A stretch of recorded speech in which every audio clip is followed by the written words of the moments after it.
Começamos o nosso giro de informação com a repercussão do resultado da nossa enquete do dia de ontem. Nossa enquete do dia de ontem que pediu aí para você quais os seus planos para as férias 2023-2024. Aí foi colocado algumas alternativas. Vamos ver ali conforme o gráfico que está sendo mostrado para você que acompanha também a gente nas nossas plataformas digitais. Você pode acompanhar o gráfico e o gráfico aponta o seguinte: 49,2%, a grande maioria das pessoas que votaram não vão sair das suas cidades. Vão ficar em casa durante esse período entre Natal e Ano Novo, período considerado aí das férias. 49% vão ficar em casa. Na segunda colocação aqui, com 18%, a alternativa: vou fazer um bate-volta para algum lugar próximo. Ou vou para a praia e volto, ou vou para a região dos lagos e volto, vou para algum lugar e fazer um bate-volta, 18%. Depois, na sequência, 16,4%, vou ficar alguns dias no litoral de Santa Catarina, 16,4% das pessoas que votaram. 8,2%, vou fazer uma viagem para outro estado, 8,2%. Na sequência, com 4,9%, vou passar alguns dias no interior de Santa Catarina, quando a gente considera o interior, quando não é o litoral. E depois tem com 1,6%, vou fazer uma viagem internacional, tem gente que vai para fora do país aí, e tem também 1,6% que vou passar alguns dias na região dos lagos, aqui próximo da gente. Então, mas a grande maioria aí, 49,2%, das pessoas dizendo que ficarão por aqui ou na sua cidade, né? Porque a gente tem ouvintes que participam da nossa enquete também de várias cidades aqui da nossa região. Então, as pessoas, quase 50% das pessoas que votaram, dizendo que vão ficar em casa nesse feriadão entre Natal e Ano Novo. É o perfil aí do público que participa da nossa enquete em relação às férias.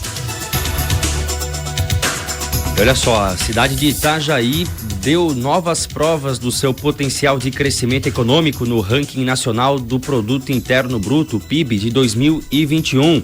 Itajaí se torna aí a maior economia de Santa Catarina e a 23ª do Brasil, com a geração de mais de 47 bilhões de reais em riquezas no período.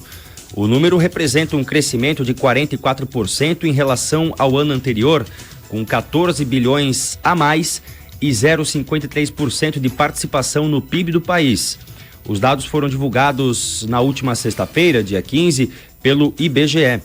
Os dados do PIB de 2021 mostram que Itajaí seguiu em crescimento, mesmo sob efeito do segundo ano da pandemia de Covid-19. A cidade entrou no ranking das 25 maiores economias do Brasil e se tornou a primeira de Santa Catarina. Segundo o prefeito de Itajaí, o Volney Morastone, trabalhamos muito cuidando das pessoas e dos trabalhos, por isso nossa economia seguiu forte. Outro fator que contribuiu nesse cenário é a diversificação da economia, o que impulsiona a geração de riquezas. Maior economia de Santa Catarina, o Itajaí, portanto. E o Timbó teve saldo positivo de empregos no mês de outubro, de acordo com o relatório de Cadastro Geral de Empregados e Desempregados, o CAGED, do mês de outubro de 2023. Timbó teve um saldo positivo de 108 empregos. Foram 822 admissões para 714 desligamentos. O SINE, o Sistema Nacional de Emprego de Timbó, desenvolve o trabalho de captação de vagas e encaminhamento de trabalhadores. Os interessados devem comparecer no Simplifica Timbó com a carteira de trabalho para preenchimento de cadastro. Horário de atendimento de segunda a sexta-feira, das 8 às 17 horas, sem fechar para o almoço. E a gente continua, né? Timbó continua aí sendo geradora de empregos, com saldo positivo de 108 empregos. Timbó ainda tem muitas vagas em aberto. A gente que atua na área de recrutamento e seleção aí sabe que muitas vagas em aberto, tem pouca mão de obra qualificada, as empresas têm muita dificuldade aí para fechar as suas vagas, continuam tendo. Olha, mais de R$1 bilhão é investido em rodovias federais de Santa Catarina. O investimento do governo federal nas rodovias de Santa Catarina bateu recorde em 2023 e ultrapassou a marca aí de R$1 bilhão. Esse montante, aplicado nas BRs catarinenses entre janeiro e novembro, ultrapassou 2014, até então o ano com maior investimento, e consolidou então como o maior valor da história para um único ano. A marca foi alcançada a partir de um orçamento inédito colocado à disposição do DENIT e de uma gestão técnica e ativa junto às empreiteiras. Do total de R$1 bilhão, cerca de 880 milhões foram destinados a obras de construção, ampliação, manutenção e conservação de rodovias e cerca de R$120 milhões para desapropriações de imóveis e serviços ambientais. Nas obras, o cenário foi de recorde. A duplicação da BR-470 entre Navegantes e Indaial recebeu R$192 milhões de investimento, o maior valor para um único ano desde o início dos trabalhos. Daí, né? O investimento nas rodovias catarinenses sendo recorde. E isso é mérito, claro, do governo federal, que está enviando esses recursos aqui para nossas rodovias. E sempre foi um comentário que eu fiz aqui, que foi um dos grandes pecados da gestão anterior, de não ter investido nas rodovias, ter deixado as nossas rodovias aqui à míngua, né? Com o trabalho da duplicação em ritmo tartaruga, outras rodovias necessitando de investimento, e não foi feito, né? Na gestão anterior, onde ficou essa dívida aí com Santa Catarina e com a nossa região, que agora vem aí com força total os investimentos nas nossas rodovias.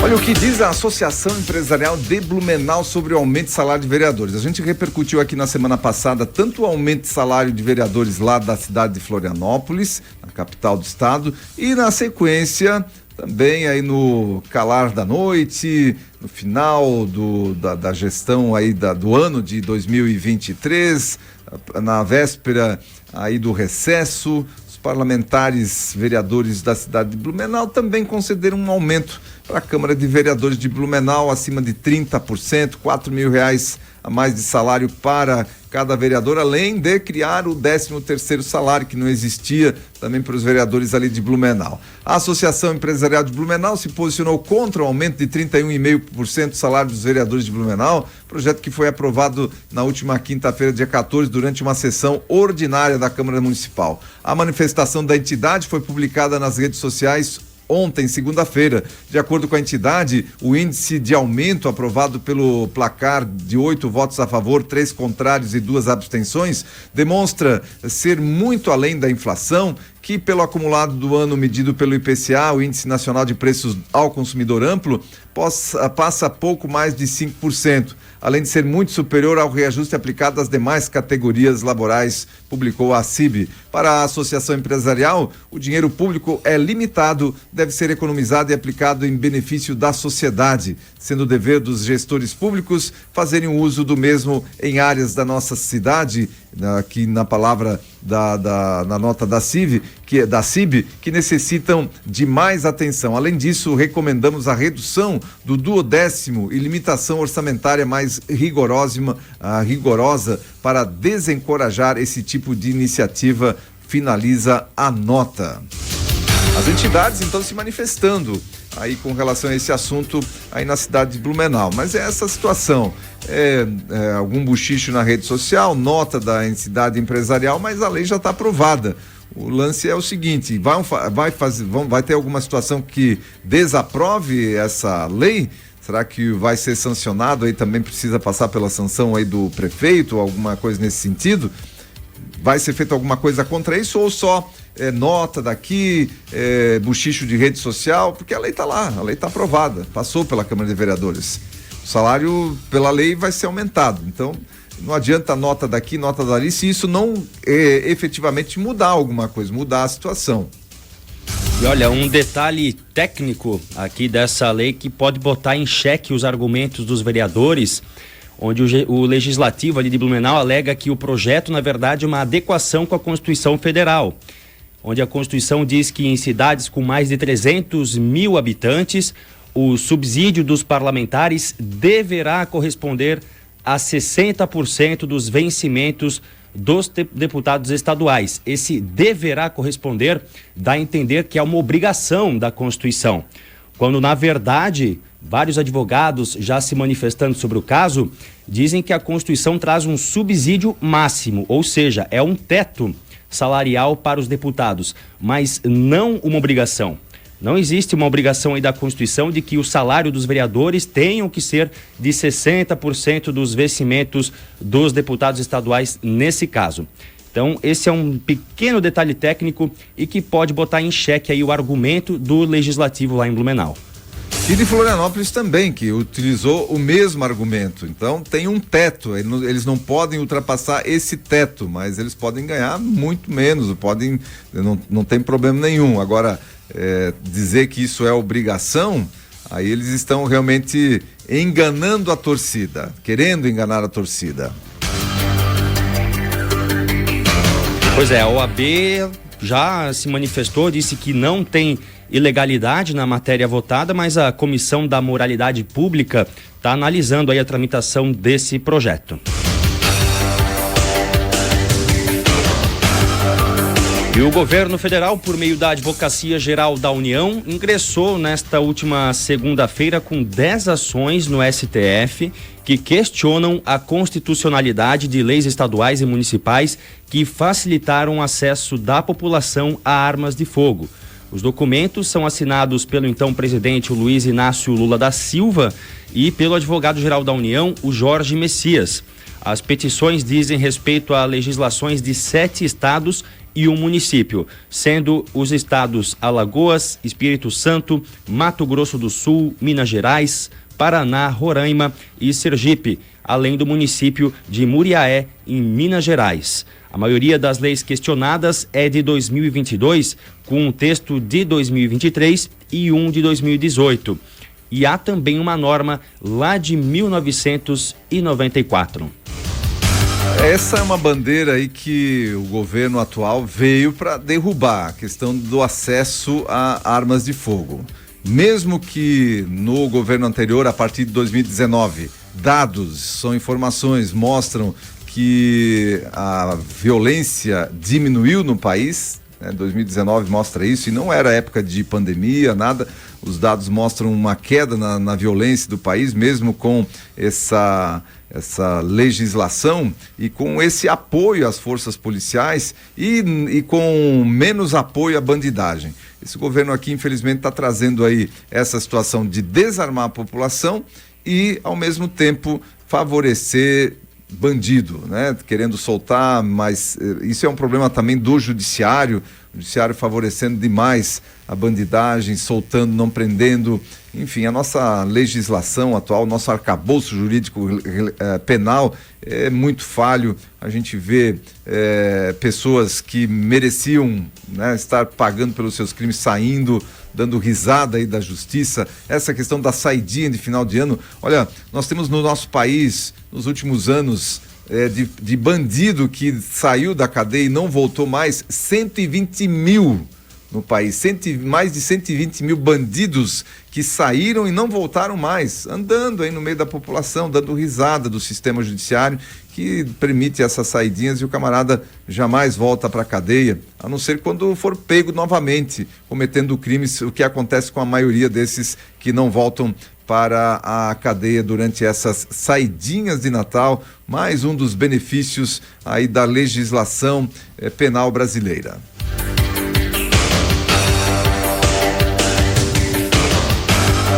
E a questão aqui também importante dessa notícia anterior é recorrendo ao Supremo Tribunal Federal. E isso aqui vai ser uma constante, nós vamos discutir isso daqui a pouquinho também no Política com Pimenta. O governo está dando já essa ênfase ao Supremo Tribunal Federal para conseguir driblar aquilo que ele não consegue através do Congresso Nacional. Isso traz consigo um risco gigante dessa influência e interferência do Judiciário no Legislativo Nacional.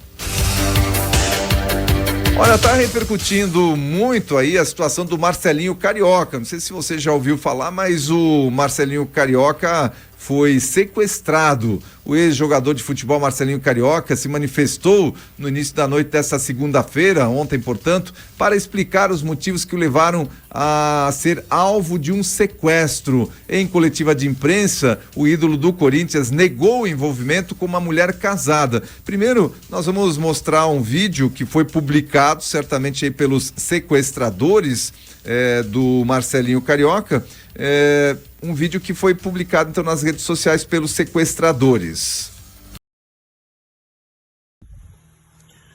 Bem, gente, eu tava no show em Itaquera, né, curtindo lá um samba, e aí eu saí com uma mulher que é casada, sabe, depois, e aí o marido dela pegou, me sequestrou e me levou, e esse foi o B.O. Confirmo tudo que ele tá falando. Eu sou casada e meu esposo sequestrou ele e colocou a gente no cativeiro. Esse foi o vídeo publicado aí pelos supostos sequestradores do Marcelinho Carioca. E agora, em coletiva de imprensa, o ídolo do Corinthians negou envolvimento com uma mulher casada, como relatara na manhã, né, no vídeo. Agora o ex-atleta afirma que os sequestradores o obrigaram a dizer que teve relações com Thaís, que apareceu na gravação divulgada. Ela é minha amiga, disse ele, há 3 anos, e ao lado do advogado e de policiais civis. Conheço o ex-marido dela, o Márcio, e os 2 filhos também. É uma mulher íntegra, guerreira. Falaram uma porção de coisas, não tenho nada a ver com ela, nem ela comigo. O jogador relatou que sábado, dia 16, estava no Neoquímica Arena, na zona leste de São Paulo, para acompanhar um show do cantor Tiaguinho. Ele teria saído do local a 1h da manhã e ele estava desaparecido, então, desde o domingo, dia 17. Depois de receberem uma denúncia anônima, agentes da Polícia Militar encontraram o ex-jogador na rua Ferraz de Vasconcelos. Ele estava dentro de uma casa com um pano cobrindo a cabeça. Caso esquisito, né? Sai o vídeo dele falando aí dessa situação, mas ele disse que estava com uma arma apontada na cabeça para falar que tinha saído com uma mulher casada. Enfim, a mulher também estaria com uma arma apontada na cabeça para confessar ou para afirmar esse tipo de situação ali, que segundo ele é falsa, que não houve nenhum tipo de envolvimento, mas que ele foi forçado com uma arma na cabeça a assumir esse caso extraconjugal, o Marcelinho Carioca. Lançou a dúvida, né? Agora resta saber o que aconteceu de fato nesse sequestro aí do Marcelinho Carioca.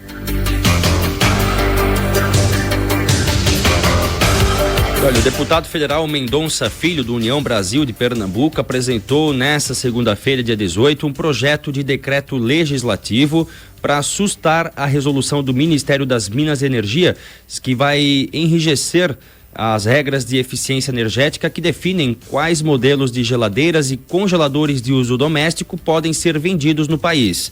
Com a medida, a Electrolux, entidade que representa o setor, prevê a saída de refrigeradores mais baratos do mercado, o que elevaria o preço mínimo do produto para R$ 5.000, segundo a associação. A nova medida de Lula tem provocado mal-estar entre os fabricantes locais, que já enfrentam há 2 anos seguidos uma queda no volume de produção. Além disso, o setor deve fechar o ano com o segundo menor volume produzido nos últimos 10 anos. Conforme decisão do Comitê Gestor de Indicadores e Níveis de Eficiência Energética do Ministério de Minas e Energia, a partir de 1º de janeiro, as fábricas não vão poder mais produzir e importar geladeiras com nível de eficiência energética abaixo de 85,5%. A partir de 2026, o índice vai subir para 90%.